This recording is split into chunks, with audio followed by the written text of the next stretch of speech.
Hello, hello, everybody. I've had this emotional eating training planned for you guys for tonight for a while. There's been an event posted for a few weeks, and it popped up to remind me that we were going to do this today. And wow, is it needed? Right? There's a lot going on that some of us may be eating to buffer. So wait for a couple other people to join in. Hi, Jody. Hi, Rob. I'm going to wing it a little bit, I guess. And if anybody want to drop some notes into the comments about anything that you're kind of dealing with stress eating or emotional eating, or even if you just have, some COVID questions, that seems to be my my media of the day recently. So for those of you, hi Sean, hi Audrey, Kimberly, Jessica, Vicky, Natasha, nice to see you guys. So a lot of you, know who I am because you're here. I'm Heather Hammerstedt with Holist. This is the Curate Your Health Facebook group where we crowdsource all sorts of lifestyle medicine, food, sleep, exercise, mindfulness work. And the Curate Your Health podcast is available as well. So please subscribe there wherever you do listen, where I interview experts all about women's empowerment, leadership, food, exercise, all sorts of stuff. So, okay. How's everybody doing? I mean, this is a lot, right? And it's only going to get a little bit harder, maybe a lot harder, depends on how well we do with our following instructions about staying home. My current situation, I am quarantined in my room where I've been for 2.5 days away from my little family because I'm an emergency medicine physician and I worked 7 straight nights last week and had some exposures and had a little bit of a cold, and so got tested, and I'm stuck here waving at my family from the bathroom window. And I've got a couple doggies in here, and that's my situation. So obviously things are stressful, right? So drop me some notes about things that you guys are dealing with, ways that you've been trying to keep yourself from buffering your emotions with your food, and I can give you some tips. So I guess I'll just sort of dive right in while I'm waiting for you guys. I'm sure you guys have found yourself eating to numb out, right? I mean, it's kind of the easiest thing that we do. It's either that or it's alcohol or it's something, right? We've all got something. Or sometimes we eat to like celebrate a win, right? So is that stressful day at work, or is it a confrontation with someone, or is it just bad news, or maybe you're tired, or maybe you're like addicted to COVID Facebook, like a lot of us. On the other side of the coin, right, like sometimes you get a raise or a promotion or something like that and you get really great news. And then to cope, relax, or celebrate, you end up like diving into chips and ice cream, right? Or treating yourself to pizza or a restaurant meal. And all of us have been there at one point or another, right? And it's called emotional eating. So it's a real thing. And I do have some tips for you today. And there's a bunch of people who just joined. In case you don't know me, I'm Heather Hammerstedt, emergency medicine, lifestyle medicine. And I help women get to the body and mind that they desire as a side effect of doing real work. Sorry, there's no magic pill. Using real food and the real evidence behind lifestyle medicine and neuroplasticity. So proven systems, tons of accountability. If you guys are watching live with me, write live below. And if you're watching the replay, please write replay. This helps Facebook let your colleagues and compadres see this. Hi, Shannon, Jamie, Maria, Stacy, Christine, Linda, Nina. Nice to see you guys. So I started all this for you guys that are just joining. Drop notes in here about your emotional eating, stress eating, things that you want me to coach you on during this live training. I have about 15 minutes before we have a Holist client coaching call, and I'm here for you. Also, I know there's a lot of stress going on with everything with COVID, but whatever you need, here I am. Audrey says exercising, meditating, but on the edge of binging. Yeah, it's there's a lot of us there. You're not alone. Check in here often so we can help. So emotional eating is super, super common. According to the American Psychological Association, at least 1/3 of people have reported they eat more when they're stressed. According to researchers, eating to celebrate is also really, really common. And the fact is that emotional eating usually starts when we're really, really young. And our mindset coach, Jenny, our holistic coach, Jenny, she is the one who digs into all of this in terms of our childhood and the way that we've used food in certain parts of our life and why that sticks with us for our whole lives. Over the years, it becomes a habit and we don't even realize we're doing it. So as you can imagine, emotional eating is a big, big topic. The very first part of understanding how it affects you is to ask yourself like a simple question every time you eat. So it's super important not to do this with any judgment, right? Because you're asking it to simply gather some information. And here's the question: why am I eating? If it's not because you're physically hungry, then you got to dig a little deeper, okay? Are you upset about something? Are you bored? Are you eating because you always eat at this time of the day? Did you earn it by accomplishing a goal or something that went well? Again, don't judge your answers. This is just purely acknowledging your thoughts, okay? Over time, as you ask yourself why you're eating, you'll probably notice some patterns. And here are some common signs that you might be engaging in stress eating or emotional eating. So first, the hunger comes on pretty fast. 1 minute you're feeling normal, the next you're like ravenous, right? Like that's not real hunger, right? Second, you're only craving certain kinds of foods. Those foods are often sort of comforting snacks. They probably aren't a salad or an everyday meal. Third, if you do decide to eat, you don't feel full or satisfied when you've eaten a fair amount and you want to keep eating, right? So that's not a biological hunger. You're feeding something else, you're buffering something else, you're rewarding something else. Finally, when you do stop, you feel a little guilty or maybe a lot regretful about what you ate. So again, no judgment on these things. These are just things for you to recognize that may be subconscious. Pull them up so that you can recognize them, confront them, and hopefully clear it and move forward with thoughts that are more useful to you. So here's one more thing to watch out for when emotional eating. It may be a little controversial, but I see this a lot on social media. But if you think or say to yourself, like, I deserve this when it comes to a particular food, chances are you aren't eating because you're physically hungry, right? You're rewarding yourself. And what happens when you reward yourself with food is that you are altering the dopamine and serotonin in your brain in a way that feels good, right? Especially with sugar. Our mindset coach for Holist, Dr. Sean Orr, he's a neuro coach. He talks all the time about how sugar actually is one of the few things that you can eat that actually like opens up the pores of your blood vessels and basically like pours serotonin into your brain.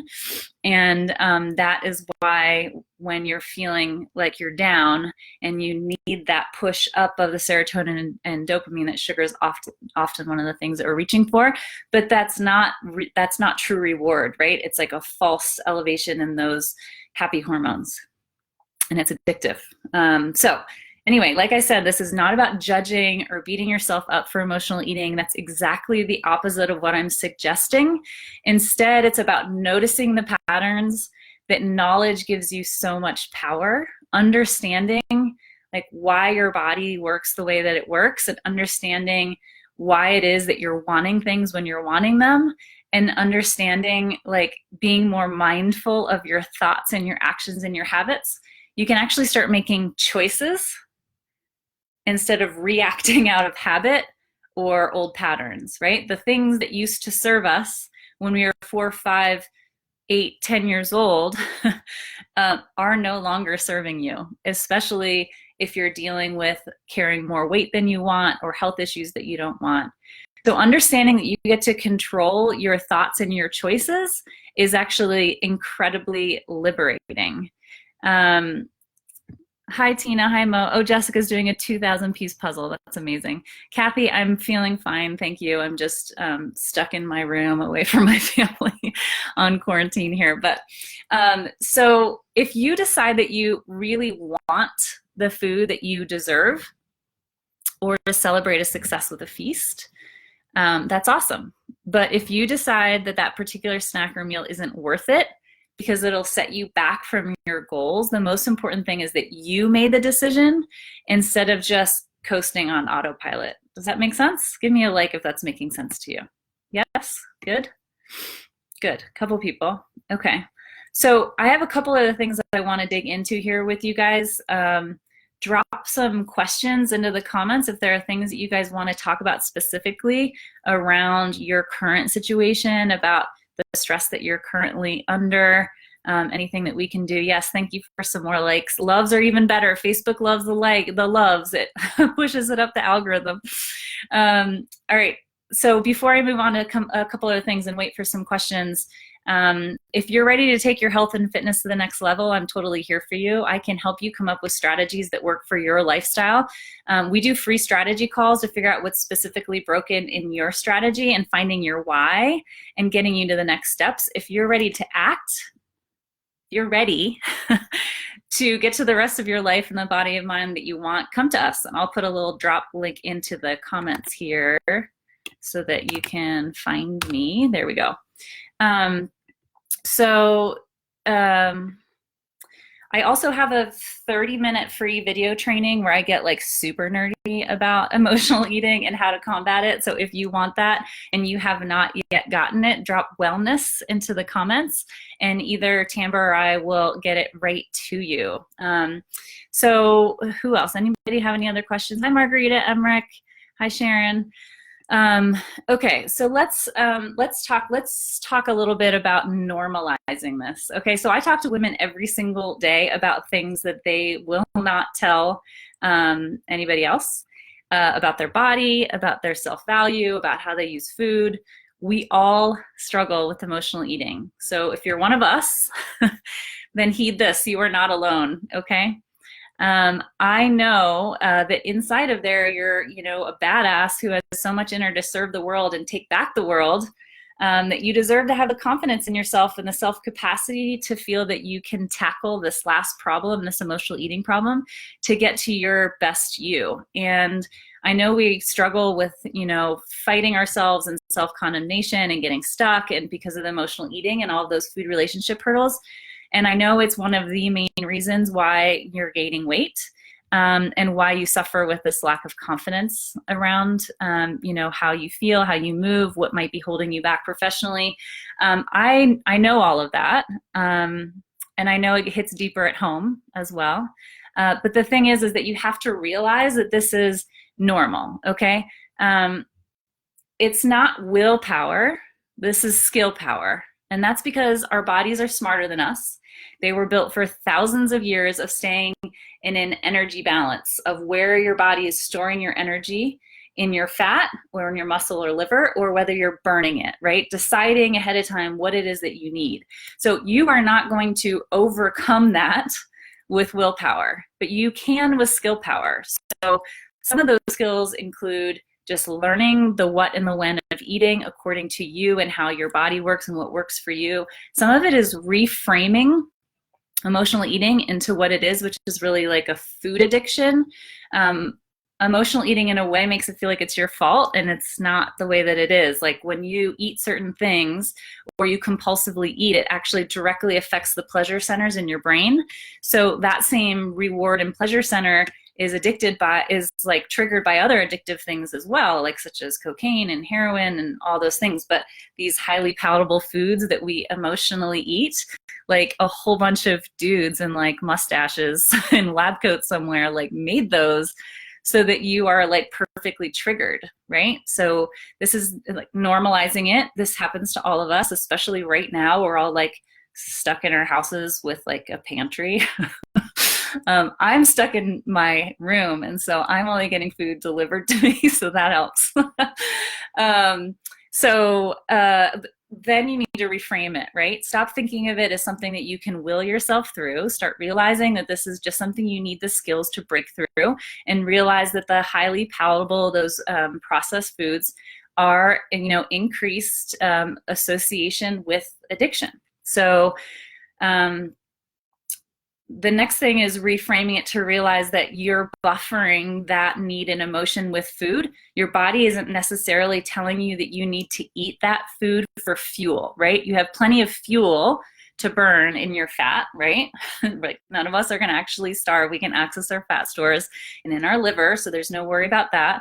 What we're doing is that we have this hormonal haywire around our emotions, around what that does to our cortisol stress, around what it does to dopamine and serotonin, around how we misinterpret our hunger hormones telling us when to eat and when not to eat, and how we misinterpret those cues, right? So if we can figure out what those cues are, is this social hunger? Is it emotional hunger? Is it situational hunger? Is it actually body hunger? And I would think for the majority of us, it's not. I mean, people can fast for days and be perfectly fine and in fact healthier than many of us who eat multiple times a day. So for some people, giving up this food addiction, giving up these highly palatable food addicted foods can be as difficult as it is to give up drugs or alcohol. That's why sometimes you can't experiment with yourself around this stuff, right? It's a behavioral addiction. This is something that many of us have been doing for our whole lives. And so you are preoccupied with it. It creates and triggers intense pleasure. It creates and triggers intense regret. People feel a loss of control. And it's what's tricky and was really unfair is that as your weight increases, your dopamine, that reward hormone, actually decreases. So the more and more overweight you get, that dopamine chemical in your brain, the happy, satisfied, rewarded one, is less and less available to you. So you have more depression and anxiety when your weight is up, and difficulty going through the motions of practical life, right? And then you feel the need to fill the dopamine back up, and the way that you've been trained or trained yourself to do that was with that food, right? But the good news is that as you lose weight, your dopamine levels actually go up and you start having the opposite. So feeling better. This is why people who lose weight or get to the weight that they want using unprocessed whole foods and being very careful and thoughtful about the when and the why of eating, when you get there, you actually are not just reaping the benefits of having, genes that fit, which is a great side effect, but not the point, is that you're sleeping better, that your energy is better, your endurance for exercise is better, you're less irritable with your kids, you're more likely to step up and out at work and get to the things that you've been wanting to do. So this is a big hormonal feedback mechanism, right? It's a pretty drastic simplification, but if you think about your fat cells making hormones, your brain making hormones, all of your endocrine systems making hormones, something in you with this is all kind of convoluted, and sometimes it takes real support, real work to get in and break down exactly, is it the what I'm eating? Is it the when that I'm eating? What is the why of what I'm eating? And that's what we do here at Holist, is figuring out, what is the feedback mechanism that's broken? This is not your fault. This is a hormonal dysregulation problem. It's just something that needs to be fixed. And remember, the failure to control the stress and emotional eating, the failure to control whatever it is that's leading you to be a weight that you don't want to be, this is not willpower. You can't overcome all of this powerful biology because you want to, because you're a powerful enough thinker, right? So getting the skills, adapting your biology, shifting your hormones, creating feedback mechanisms that reward the results that you want, not the history that you've had.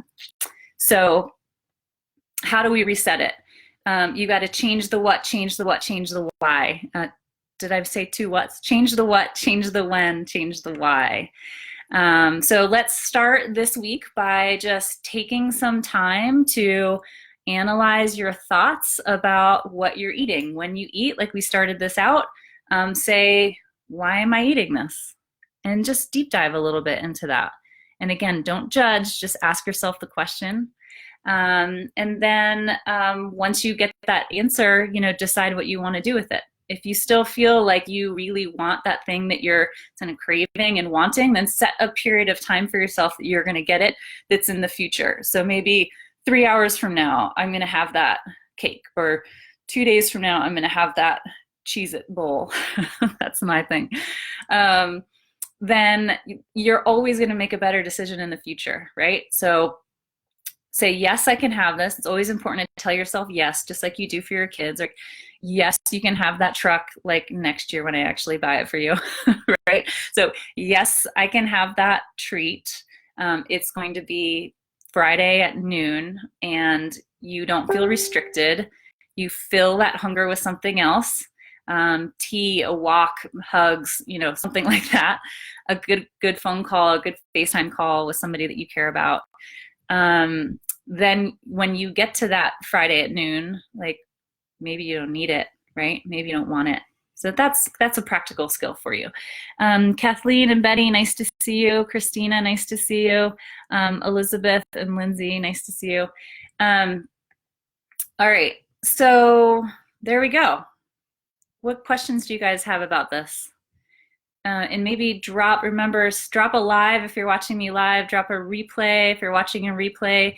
Give this girl a couple loves here so that Facebook pops this up so other people can see it. Otherwise, it doesn't come up on their radar. And then remember, I do have a 30-minute emotional eating kind of deep dive into some of the thought restructuring around this and some of the science. So if you guys would like that, drop a wellness into the comments, and either Tamber and I will get it for you. Me and my dogs are going to take a coaching call with some of our Holist clients. And again, I dropped in for you guys into the comments a way to schedule a strategy call with me. These are free calls that I do where we just kind of ask questions, figure out what's broken, figure out your why, figure out what your next step should be. If it's with us, that's awesome. If we have someone else we think you would be better off with, we'll send you there. If you just need free resources, we send that to you. So no stress, but always worth getting on the call. And I've been told by many people that it is a life-changing call, especially if you come into our Holist community for our 12-week program. We have really, really astounding weight and mindset coaches, and I adore them, and I'm so thankful for my posse. So hope everyone's well, staying healthy. Remember my plug for social distancing. This is real deal. I'm in the contact with tens of thousands of emergency physicians across the country, and if it's not feeling real to you yet, it will, and my biggest hope is that everybody thinks that we were overreacting because we keep everything under control because you did what we're asking you to do, which is stay home. All right, guys, take care. And I'm going to do a training probably later this week. I'll put it in events just on how to control your thoughts a little bit around fear and anxiety in this really difficult age we are currently living in. So if that sounds good to you, give me a thumbs up and maybe just type yes to fear, yes to training on fear and anxiety or something like that so that I can help you out. Okay. All right. Cheers, everybody. Have a good one.